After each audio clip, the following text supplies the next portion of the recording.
He denied his own child. He swore the baby wasn't his, and he believed it.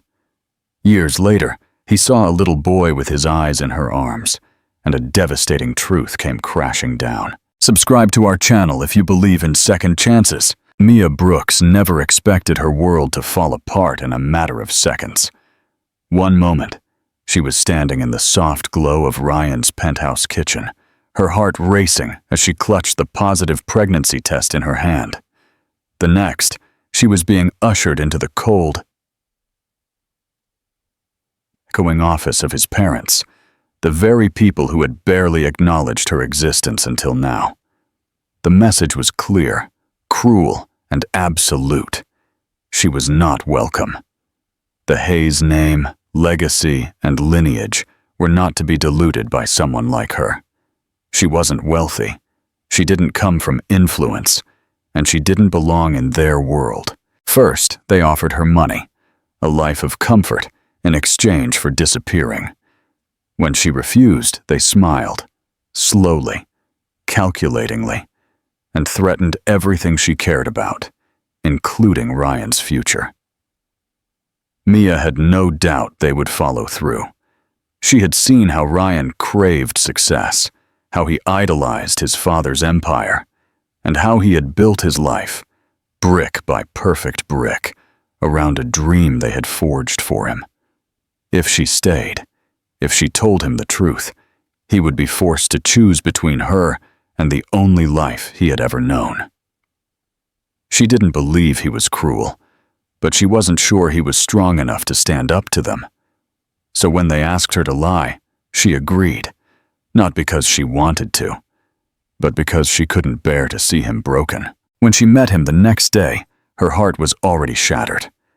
Ryan looked at her with the same warmth, the same ease, never suspecting that the woman he loved had been cornered. She told him she had something to say, and then, keeping her hands clasped tightly and her eyes fixed on the floor, she lied. "It's not yours," she said, her voice hollow. "It's someone else's. I'm sorry." He didn't scream. He didn't lash out. He asked no questions. He just stood there for a long moment, hurt, slowly replacing confusion. And then he left. That was the last time she ever saw him. Mia didn't cry immediately. She waited until the apartment door closed, until the silence was too loud to ignore. And then the tears came, silent, endless, and filled with guilt. She packed what little she owned and left the city in a matter of days, changing her number, closing her accounts, and trying to erase a chapter that still lived inside her with every heartbeat. She was 24. She was unemployed and pregnant. She was alone. The months that followed were brutal. She found a modest room to rent in a small town several hours away, picked up shifts at a cafe while the morning sickness passed, and attended nursing classes at night. Every dollar mattered. Every decision was about survival. When her belly grew too big to hide, she wrapped it in oversized sweaters and worked until her feet ached. There were no baby showers, no excited calls home, and no one to celebrate the first kick or ultrasound. But Mia held her head high and whispered to her unborn son every night, promising him that she would love him enough for two. And when Ethan was finally born, with his blonde hair and piercing blue eyes that mirrored the man she once loved, she felt her heart fracture and heal all at once. He was perfect. He was hers. And he was also a reminder of everything she had lost. Yet Mia never regretted the choice she made. Not once. It protected him. It gave him peace. That had to be enough, even if it cost her everything. What do you think of Mia's decision to lie? Was it an act of love or a mistake? A new beginning. In the small town wasn't glamorous, but it was stable. And for Mia, that stability became her salvation. After Ethan was born, the days blurred together, waking before dawn to make his bottle, feeding him in the pale morning light, rocking him through colic and fevers, and kissing his cheeks when he smiled in his sleep. She had no partner to share the weight of parenthood, and no family to lean on, and she certainly had no time for regrets. But what she lacked in help, she made up for in sheer determination. Every time she looked at Ethan's tiny fingers or caught the way he stared at her with those vivid blue eyes, she was reminded of why she made the choices she did. He was the reason she kept going. He was the reason she smiled, even when her body begged her to lie down and stop. She worked at the local clinic part-time while finishing the last part of her nursing certification. The clinic supervisor, a woman named Janice with a no-nonsense voice and kind eyes, had noticed the fatigue in Mia's posture from the start, but she never asked about it. She just offered her an extra break here and there. Sometimes she would slide her a hot coffee without asking. Janice wasn't exactly warm, but she saw people, and Mia never forgot it. In the evenings, after work and classes and shopping with a stroller that squeaked shamefully loud, Mia would bathe Ethan, put him in soft pajamas, and they would curl up on their second-hand, worn but clean sofa. They lived in a tiny 2-bedroom apartment above a bookstore where the radiator rattled all winter and the ceiling fan hummed when it spun too fast. But the windows were filled with the golden light of late afternoon, and the place smelled of paper and cinnamon from the bakery next door. Mia made it feel like home. There were pictures taped to the fridge, Ethan's handprints on a crookedly hung canvas on the wall, and a pile of children's books beside the bed they shared. At first, she thought motherhood would feel like an endless uphill climb, a long struggle for survival. But as Ethan grew, so did her strength. He began talking early, calling her Mommy before his first birthday, and learning his colors, pointing at cereal boxes in the grocery aisle. He loved music, always dancing to commercials and jingles on chubby legs that barely held him upright. He had Ryan's laugh, a low, sudden burst that caught her by surprise and stole her breath every time. Mia didn't talk about Ryan to anyone, not even to herself. But she kept one photo tucked away in a shoebox at the back of her closet, an old picture taken during a weekend trip to the coast when she and Ryan were blissfully unaware of the storm that was coming. He had her in a back hug, both of them smiling at the camera, sand on their jeans. She hadn't looked at the photo in years, but she couldn't bring herself to throw it away. It was a reminder of a life that could have been, if things had been different. Sometimes, when Ethan was asleep and the world was quiet, she would lie awake and allow herself to feel the ache she had ignored for so long. She wondered if Ryan ever thought of her, if he ever regretted leaving, if he believed the lie she told him that day. She doubted it. He probably had a new life now, a perfect wife, a corner office, with no idea that he had a son who had inherited his very smile. One day, as she walked Ethan to preschool, another mother complimented her on what a well-behaved child he was. Mia smiled and thanked her, but as they walked away, the woman said something that left her cold. "He has your heart and someone else's eyes." Mia didn't reply. She just squeezed Ethan's hand a little tighter and kept walking. She didn't know what the future held. She didn't have the luxury of thinking much about it. But for now, she had forged something stable, something secure, something completely her own. It wasn't easy. It wasn't fair, but it was hers. And though she didn't say it out loud, a part of her still harbored a silent hope that one day the truth would come to light, not in chaos or bitterness, but in a way that allowed her son to know where he came from. Not just from her, but from the man who never had the chance to love him. Until then, she would keep building the life they deserved, brick by brick, quietly and stubbornly. The reckoning, the air was cool and crisp the morning Liam Harding arrived in the small town of Fairhill. He hadn't been there in years, not since he was a teenager, visiting distant relatives for a summer retreat. Now, as a guest speaker for a regional charity initiative aimed at improving access to children's health care, he found himself walking down streets lined with quaint shops, warm brick buildings, and sleepy sidewalks. Everything about the town felt different from the sharp, crystalline skyline of New York City. Slower, softer, quieter.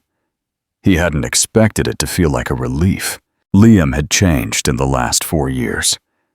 The man who once prided himself on his composure and control now found himself carrying a subtle bitterness, a weariness that followed him even into sleep.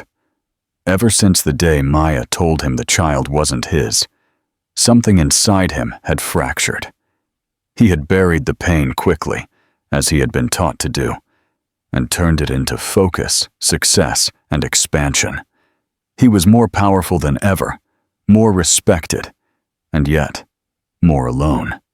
Every relationship since Maya had felt hollow. Every smile was practiced. Every kiss was empty. He never told anyone why he had stopped dating for more than a few weeks. No one had ever gotten close. The event was held at the town library, newly renovated with donations from a dozen regional sponsors, including his own company. Following the speech, a small reception was held in the adjacent park. Children ran between benches while parents gathered under white tents with coffee and pastries. Liam was standing near a table, politely answering questions from local officials when he saw something, or rather, someone, that made his entire world narrow to a point. It was a child, about 4 years old, with blonde hair, brilliant blue eyes, the kind of blue you didn't often see, the kind of blue Liam saw every day in the mirror. The boy was laughing as he ran toward the playground, his arms outspread like airplane wings, gently bumping into the legs of a woman. The woman crouched down, brushed the hair from the boy's face, and said something that made him laugh again. Liam couldn't hear it. He couldn't hear anything. Because the woman, the one who turned her face to the sun in that moment, was Maya. His heart stopped. It was her. She hadn't changed much. Her hair was a little longer, her figure a little leaner, as if life had been less forgiving than she deserved. But her presence hit him like a punch to the chest. He hadn't seen her in 4 years. He hadn't heard her voice. He hadn't allowed himself to imagine what her life was like now. And here she was, and she had a son who looked exactly like him. The pieces clicked into place in his mind suddenly, violently, and completely. The breath was knocked from his lungs. That child wasn't someone else's. He was his. He had to be. Liam excused himself from the table, barely, as he walked across the grass toward them, his feet heavy and his heart deafening. As he got closer, Maya turned, sensing someone near. Their eyes met, and in that single moment, everything that had been buried came to the surface. Surprise, panic, guilt, and something else. Pain. Maya didn't speak. She opened her mouth, then closed it again. Her eyes flickered to Evan, then back to Liam. He stared at her, searching her face for some kind of explanation. But all he could utter was one trembling question. Is he mine? Her hands tightened around Evan's shoulders. The boy looked up at him with curiosity, sensing the tension, but too young to understand it. Maya swallowed hard. She didn't nod. She didn't deny it. She just stood there, frozen, and whispered, "Liam, please." He looked back at the boy, then at her. The anger that surged within him wasn't the kind that explodes. It was deeper, colder. "You lied to me," he said, his voice low but sharp. "You told me he wasn't mine." Tears began to well in her eyes, but she held them in. "It's not what you think," she said, her voice shaking. I didn't have a choice. Your parents. I believed you, he interrupted. I believed what you said, and I walked away because I thought I had no right to stay. Maya crouched down next to Evan, whispering something in his ear. The boy nodded and returned to the playground, looking back once. Then he went on. She stood up slowly, facing Liam again, the dam behind her eyes finally giving way. They told me to disappear, that I would ruin your life. They threatened to destroy mine. I was scared, Liam. I was pregnant, alone, and they made me feel like I didn't belong anywhere near you. He didn't know what to say. The fury inside him wasn't just at her, it was at himself, at his parents, at the years that had been stolen from all three of them. How old is he? He asked in a low voice. 4, she replied. His name is Evan. Liam closed his eyes for a second. 4 years. He had missed every first. The first word, the first step, the first time Evan had fallen down and needed comforting. He had missed it all, and the child didn't even know he existed. I didn't know how to fix it, Maya said quietly. I thought I was protecting you, and then it just felt too late. It's not too late, Liam said, though his voice cracked. He's my son, and I want to know him. She looked at him for a long moment. Then she nodded, hesitantly, painfully. It wasn't forgiveness. Not yet. But it was a door he was ready to walk through. What do you think Ryan's parents' actions will affect his journey to redemption? The path to healing Mia had not planned on ever seeing Ryan again. Never. That part of her life had been sealed, buried under layers of exhaustion, survival, and the quiet resignation of someone who had made peace with heartache. But after the confrontation in the park, everything that had once been closed began to reopen, and it terrified her. The way Ryan had looked at Ethan was something she would never forget, as if he were seeing his entire world and losing it all at once. And now, for the first time since the day she lied to him, the truth was out. The weight of it felt unbearable. She didn't sleep that night. She lay awake, staring at the ceiling while Ethan slept beside her, a small hand curled against her shoulder. Her mind replayed every word, every expression, the way Ryan's voice had broken when he said, "I want to know him." There was no denying the sincerity on his face. He hadn't screamed or angrily accused her. He had looked broken, betrayed, and quietly desperate. It would have been easier if he had left or called her cruel. But he hadn't. He had stayed. The next morning, Mia called in sick to work and took Ethan to the lake just outside of town. She needed space to think, to breathe, to look at her son, and remind herself why she had done what she did.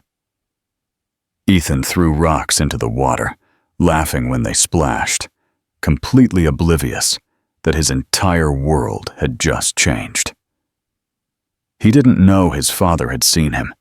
He didn't know the man who had disappeared before his birth now wanted to be a part of his life. Mia watched him, her heart aching with love and fear. How could she explain to a 4-year-old that his father had been kept away before he had a chance? That night, there was a knock at the door. She knew who it was before she looked. Ryan was in the hallway, holding a paper bag with 2 coffees and a small box of pastries. He looked tired, but not angry. She stepped aside and let him in, not trusting her voice enough to speak. Ethan was still asleep in the other room. Ryan didn't sit down right away. He paced once. Then he turned to look at her. "I need to understand," he said. "Everything. I deserve to know." So she told him. Every detail. She told him how his parents had called her after she found out she was pregnant, how they had offered her money, how they had called her unworthy, and how they had painted him as someone who would resent her for ruining his life. She told him about the threats, how they had promised to destroy her future, to block her from jobs, from stability. She told him about the fear, the isolation, the humiliation of being treated as nothing more than a mistake. Ryan sat in silence, his jaw tight, his fists clenched. She could see the storm in his eyes, a fury directed not at her, but at the people he had once trusted most. "They lied to both of us," he said in a low voice. "They stole from me, from him, from you." Mia nodded, her throat tight. "I didn't want to believe they could be that cruel, but they were. And I let them scare me. I let them decide my life." Ryan moved toward the window and stared out at the quiet street below. "I hate that I believed you, that I didn't fight harder to understand why you would say something like that." "You couldn't have known," she said. "I made it sound final. I wanted it to be clean." "It wasn't clean. It was a living hell," he replied, turning back to her. "I spent 4 years wondering what I did wrong, why you would cut me off so completely. I hated myself for trusting you, and I hated you for not trusting me." "I hated myself too," she whispered. The silence that followed wasn't cold. It was the kind that comes after wounds have been exposed. Raw, but healing. Ryan took a deep breath. "I want to be part of Ethan's life, not just visits. I want to know him, to love him, to raise him. Even if you never forgive me, I won't walk away again." Mia watched him carefully. "It won't be simple. He doesn't know who you are. He's never asked. He thinks daddies are something other kids have, but he was never sad about it." "I don't want this to be harder for him," Ryan said. "But I won't pretend he isn't mine. I've already lost too much time." She hesitated, her hands clasped in her lap. "If you're serious about this, you need to show him, not just tell me. You can't disappear. You can't get overwhelmed and run." "I won't," he said firmly. "I'm not the same man you left, and I'm not here to take him away from you. I'm here to earn a place in his world." Mia felt something shift inside her. It wasn't trust, not yet, but it was a start. For the first time in 4 years, she saw a version of the man she once loved standing in front of her. Not the CEO, not the heir, not the dutiful son, but the man who had laughed with her on beaches and had kissed her forehead in silence and had once asked her what she would name a son if she ever had one. She looked toward the hallway where Ethan was sleeping. "Then come back tomorrow," she said. "Come for him, and we'll see where it goes." Ryan nodded. "I will." And as he left, something in her, something that had been buried under guilt and fear, began to breathe again. A father's redemption, James Harding returned the next day right after breakfast, dressed casually in jeans and a soft navy sweater, carrying a small bag with children's books and a toy dinosaur he had nervously picked out at the local shop. Mia opened the door slowly, unsure how Ethan would react. He didn't know who James was, but he was naturally open-hearted, endlessly curious, and often confident in a way that only small children could be. She watched from a distance as James knelt to his level, carefully introducing himself with a warm but cautious smile. "Hi," he said softly, holding out the dinosaur. "I'm Nick. I brought this guy because he heard there was a cool kid living here." Ethan looked at him with big blue eyes, almost mirroring James's, and then took the toy. He squeezed it with both hands and whispered a shy, "Thank you." Mia exhaled slowly. The tension in her shoulders eased a little. There was no instant recognition or magical connection, but there was something soft and natural in the way Ethan took to him in minutes. The two of them sat on the living room floor, thumbing through the pages of a book about animals. James listened patiently to every half-remembered fact Ethan enthusiastically recited. Over the next few weeks, James became a constant presence. He didn't just show up, he put in the effort. He learned Ethan's routines, what snacks he liked, what time he got tired, what songs he wanted to listen to at bedtime. Although Mia still put him to bed herself. They would go for walks in the park together, and James would push Ethan on the swing until the boys' laughter filled the air. They would sit on benches with dripping popsicles, and James would listen to Ethan's 4-year-old thoughts on the moon, on dogs, on how superheroes probably got tired sometimes too. At first, Mia stayed close during their time together, cautious and protective, looking for signs of inconsistency or awkwardness. But James never crossed a boundary. He didn't rush anything. He didn't ask Ethan to call him dad, or even push for long visits alone. He simply showed up and stayed. And slowly, Mia began to let her guard down, even if she didn't say it out loud. One evening, after Ethan had gone to bed, she and James sat across from each other in the dim kitchen. The air was heavy with unspoken questions. She poured 2 cups of tea, and they sat in silence for a few moments, listening to the hum of the old refrigerator.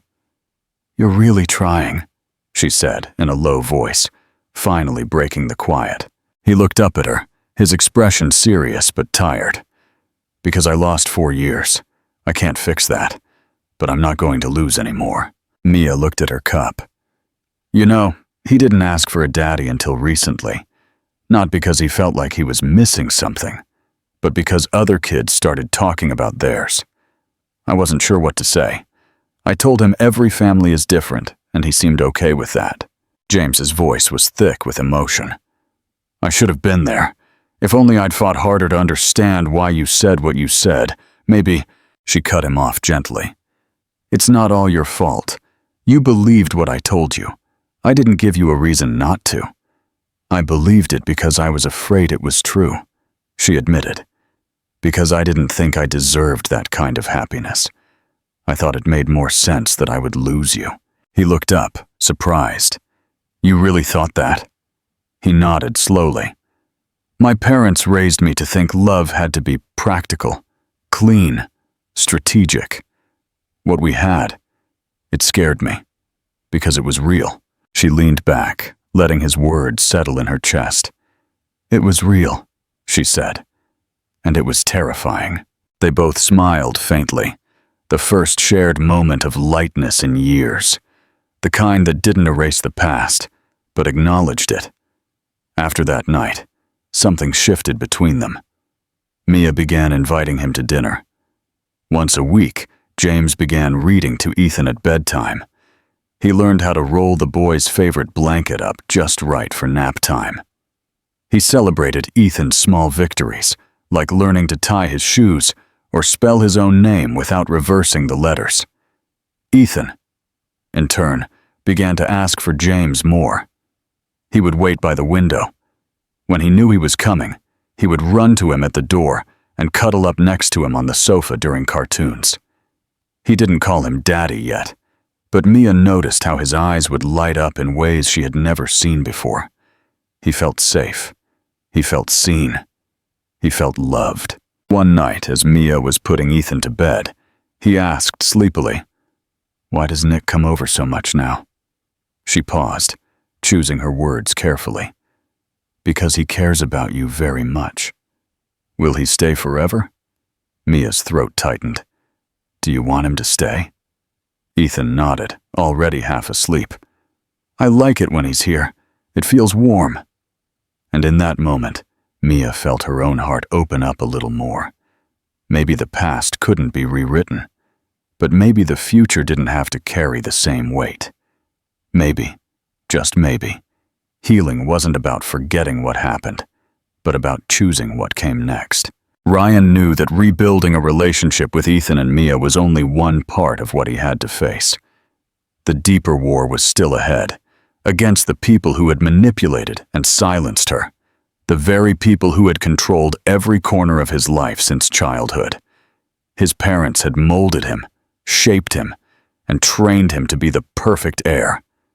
But now he saw with brutal clarity what their love had always been: conditional, calculating, and dangerous.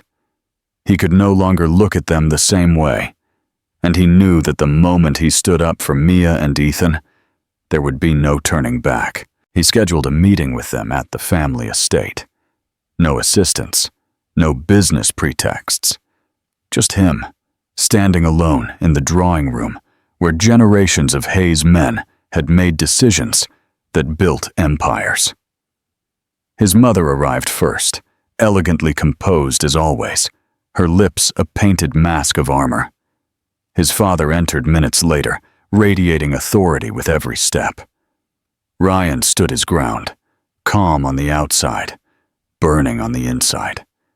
They offered polite greetings, clearly oblivious to what was coming.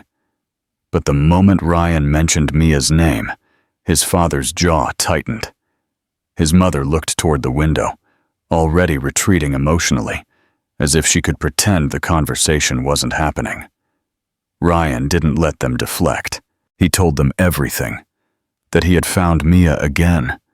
That Ethan was his son. That he had lost 4 years of fatherhood because of their lies. His voice held firm, but the emotion behind it was unmistakable. He accused them not just of manipulation, but of cruelty, of stealing his time. Love, the most important relationship in his life. His father scoffed, saying he had done what was necessary to protect their name, that Mia was a liability, that she had no status, no connections, no future worth investing in. His mother's voice followed, icy and elegant, claiming that Ryan's judgment had always been clouded by emotion, and that he would eventually thank them. But he didn't thank them. He stood taller and told them they were wrong. That Mia had more strength, integrity, and loyalty than anyone in their social circle. That Ethan was the best thing that had ever happened to him, and that the only thing he regretted was not having walked away from them sooner. His father threatened legal action. He tried to remind him of financial obligations and inheritance clauses. But Ryan cut him off coldly. He no longer cared. He was willing to give up every last penny, every share, every seat on every board, if that's what it took. His life was not for sale. His son was not a mistake, and he would not trade real love for polished appearances ever again. By the time the conversation ended, the silence between them was permanent. His parents didn't follow him. They didn't ask him to reconsider. They simply stayed there, rooted in a world he no longer belonged to. The next few days were complicated. Lawyers called. Accounts were frozen. Business partners whispered. But Ryan moved on anyway. He sold shares of the company he had helped build. He announced his departure from the board and began to plan his own firm, a small but ambitious tech startup with a mission rooted in transparency and accessibility, not elitism and control. He didn't know if it would succeed, but he knew it would be honest. And it would be his. Meanwhile, back in Fairhill, Mia watched all of this unfold, with a mixture of awe and fear. She hadn't asked him to do it. She hadn't expected him to give up everything. But as he showed up for dinner again and again, exhausted but present, bruised but determined, she began to understand the depth of his choice. He wasn't just trying to play house. He was fighting for a life that no one had ever allowed him to have before. One night, after Ethan had fallen asleep on the sofa with a book propped up on his chest, Ryan sat next to Mia, rubbing his eyes to ease the fatigue. "I think I finally understand what it means to fight for something," he said. "Not for profit, not for pride, but because it's the right thing to do." Mia reached over and took his hand. It was the first time she had done so in years. "And now you have something worth fighting for." He didn't speak. He just held her hand tightly, grateful, humble, and finally, truly free. The morning sun filtered softly through the pale curtains of Mia's kitchen, casting a gentle glow over the modest space where so much of her life had unfolded. Meals, laughter, exhaustion, and silent tears. The last few months had brought changes she never could have imagined, and though she tried to maintain a sense of normalcy for Ethan, she felt the shift in every breath. Ryan had become part of their daily rhythm. He was no longer a surprise visitor or a tentative presence, but someone who showed up consistently, with muddy sneakers and hair tousled from chasing Ethan in the park, and with eyes that no longer had the sharp edges of a corporate executive, but the quiet warmth of a man reclaiming his soul. Mia noticed it more every day. The way Ryan anticipated what Ethan needed before he asked for it. The way he asked Mia what she needed, even when she brushed it off. The way he paid attention to the small things. How Ethan hated the crust on his toast. How Mia never drank her coffee hot. How they both lit up when they danced together in the living room with no music playing. It was in these details that she realized how deeply Ryan was rebuilding not just his life, but hers too. But even as her guard slowly began to come down, she still fought against fear. It was one thing to fall in love with Ryan Hayes once when she was younger and more naive, believing that love could protect her from the world. It was another thing to risk her heart again now that she had Ethan, now that she had so much more to lose. She didn't doubt his intentions, but her instinct to protect her son remained fierce. She needed to be sure that if she opened the door completely, it would stay open. Ryan seemed to understand this without being told. He never pressured her. Instead, he found silent ways to prove his worth. He fixed the broken kitchen drawer without being asked. He took Ethan to the doctor when he had a fever. He stayed up late helping Mia prep materials for her new job at the clinic. When Mia's car wouldn't start, he showed up before dawn with jumper cables and coffee. Not to impress her, not to earn points, but because he was there now, in all the ways that mattered. One night, after a long day of preschool and errands, they all sat on the worn living room sofa, Ethan curled up between them, a blanket tucked under his chin. He had fallen asleep halfway through a story, and Mia found herself watching Ryan as he gently brushed the hair from Ethan's forehead. There was something so unguarded in his expression, something that squeezed her chest. She hadn't planned on saying anything, but the words slipped out before she could stop them. "You're a good father." Ryan didn't look at her right away. He kept looking at Ethan sleeping, his voice barely a whisper. "I'm trying to be. I still feel like I've missed so much." "You can't get those years back," she said softly, "but you can have the rest." He turned to her then, and their eyes met in the dim light. "Is that something I'm allowed to hope for?" She hesitated, not from doubt, but because she knew what that moment meant. She had held her walls up for so long, convinced that to take them down would only bring pain. But the man sitting beside her was not the same man she once feared losing. He had fought for them. He had chosen them. He had changed for them. "You don't have to hope," she said. Her voice was trembling. "You're already a part of it." Ryan slowly took her hand, giving her every opportunity to pull away. But she didn't. Their fingers intertwined with an ease as if they had never been separated. The silence between them was no longer filled with regret, but with possibility. A few days later, they took Ethan on his first real trip out of town. Nothing extravagant, just a quiet weekend near the coast, where waves lapped gently against the sand, and the sky stretched endlessly above them. Mia hadn't been back to the beach since the last time they were there together, when the world still felt full of promise, and everything went wrong. But this time was different. Ethan shrieked with delight as he chased gulls and built wobbly sandcastles, and Ryan ran beside him, laughing so openly that Mia barely recognized the man he used to be. When the sun dipped below the horizon, and they sat together wrapped in towels, Ryan wrapped his arms around both of them, and Mia leaned into him, her head resting on his shoulder. That night, as they tucked Ethan into bed in the small rental cottage, Ryan lingered in the doorway, watching him sleep. Mia came up from behind and whispered, "It feels complete now." And Ryan nodded, his voice husky. "Me too." Later, as they stood outside under the stars, Barefoot on the deck, Ryan turned to her, his eyes searching. "I don't need you to answer anything tonight," he said in a low voice, "but I need you to know that this isn't temporary. I want a life with you, with both of you, whatever that entails, for however long it takes."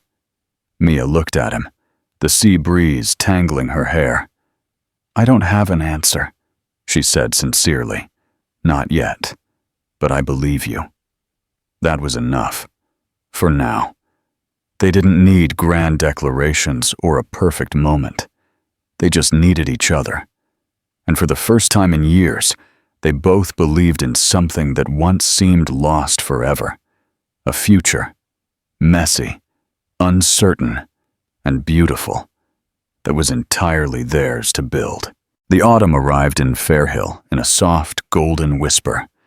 The leaves burned in shades of amber and rust, and the air took on that crispness that made morning walks feel like a promise.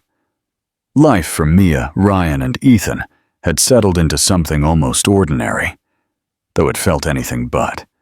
It was the kind of normal that Mia had only once imagined. Shared breakfasts, backpacks packed together by the door, laughter echoing from the living room, and the soft hum of music as dinner bubbled on the stove. It was the quiet rhythm of a family rediscovering itself, building a new world, one piece at a time. Ryan had moved into a small house a few blocks away from Mia's apartment. He didn't ask to move in with her right away. He understood that trust was not rebuilt with declarations, but with consistency. Still, he was there most mornings, helping Ethan find his socks, or carrying an extra thermos of coffee for Mia as she juggled emails and clinic schedules. On weekends, they would explore nearby trails, bake muffins that rarely turned out right, and play board games that ended in tickle fights and over-the-top arguments about rules Ethan made up on the fly. Ethan had grown comfortable with Ryan, so comfortable that Mia sometimes caught him slipping up and calling him Daddy without thinking. The first time it happened, Ryan froze. His eyes welled up almost instantly, but he didn't say a word. He just knelt down, hugged Ethan tightly, and whispered something that Mia couldn't hear, but felt in her bones. It wasn't forced. It wasn't rehearsed. It was love, finding its place naturally. But not everything was easy. Ryan still carried the scars of the past, days when doubts would creep in, when the business pressures of his new startup mounted, and when the reality of having chosen a completely different path weighed on his shoulders. He missed some of the power and certainty he once had, but he never said it out loud. Mia saw it in the quiet way he sometimes stared out the window, or in the deep sighs he let out late at night. She didn't try to fix it. She knew he had made his choice for the right reasons, but even the right choices could come with their own pain. They were honest with each other now, sometimes painfully so. When Mia had hard days, when the memories of being scorned and humiliated by his family resurfaced, she told him. When Ryan wrestled with the guilt of having left her alone for so long, he told her too. And together they would sit in that truth, not to relive the past, but to understand it, to ensure it would never repeat itself. One night in early November, they planned a small get-together at Ryan's house. Just a few close friends from the clinic, neighbors who had become part of their daily lives, and one or two of Ryan's old colleagues who had supported him after the split. It wasn't a formal event, just dinner and laughter, Ethan running barefoot among the adults, his cheeks flushed with excitement, and too many cookies. As Mia watched Ryan chatting with guests in the kitchen, Ethan tugged on her sleeve. "Mommy," he said, holding up a crayon drawing, "can we give this to Daddy?" The word hit her softly now. It no longer brought tension or fear.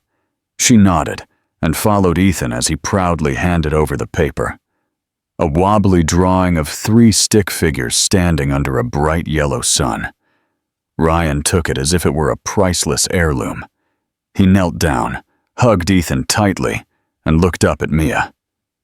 "I want to frame this," he said. Later that night, after everyone had gone, and Ethan had fallen asleep with crayon smudges still on his hands, Mia found Ryan on the back porch.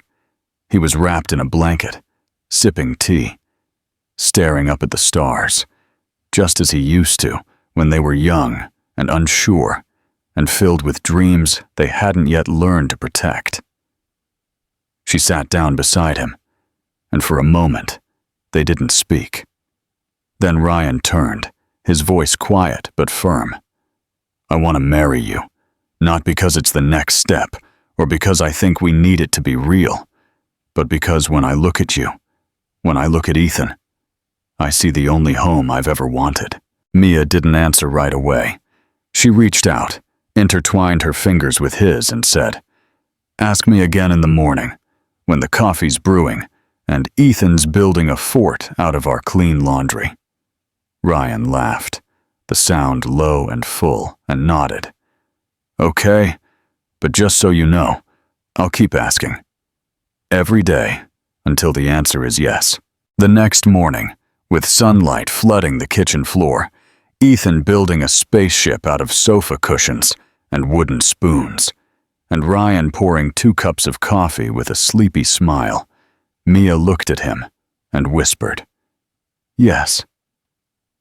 There was no need for a ring just yet, no fanfare, just the soft clink of a mug against the counter, and the beginning of the rest of their lives, grounded not in fantasy or perfection, but in hard-won love, in truth, and in choosing each other every single day.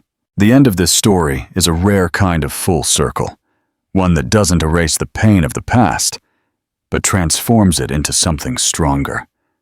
What makes it powerful is not just that love returns, but how it returns, scarred, humbled, rebuilt with honesty and persistence.